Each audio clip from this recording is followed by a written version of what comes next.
खुश आमदीद। साहिल समंदर और गुरूब आफ़ताब। साहिल समंदर पर गुरूब आफ़ताब को करीब से देखा है, यानी सागर के इश्क में सूरज को डूबते देखा है। क्या बात है इस समंदर में कि सारा दिन नाराज़ रहकर भी शाम ढले तो उसकी आगोश में हो जाता है, उसकी बाहों में ख़ुद को छुपा लेता है। यकीनन ये लहरें भी तेरी ताक में होती हैं, तेरी क़ुर्बत से ख़ुद में बेकाबू हो जाती हैं, उछल उछल कर तेरी खुशनुदी में लग जाती हैं और तेरे बदलते रंगों को गले से लगा लेती हैं। तेरे ढलने पर दुनिया तुझे तकती है और शायद यही वजह है कि समंदर हमसे हसद करती है।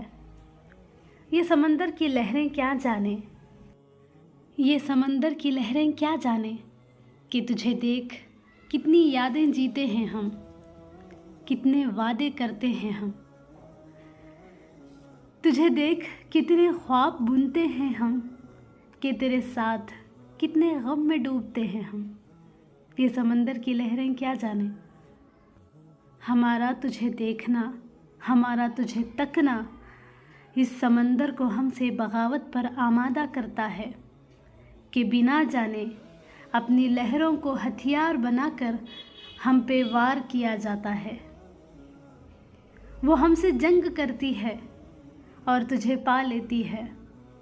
वो हर दिन तुझे हार कर शाम ढले फिर तुझे फतह कर लेती है। ये समंदर की तलब है जो हर दिन तुझे दुनिया से छुड़ा कर अपनी बाहों में छुपा लेती है और तुझे अपना बना लेती है,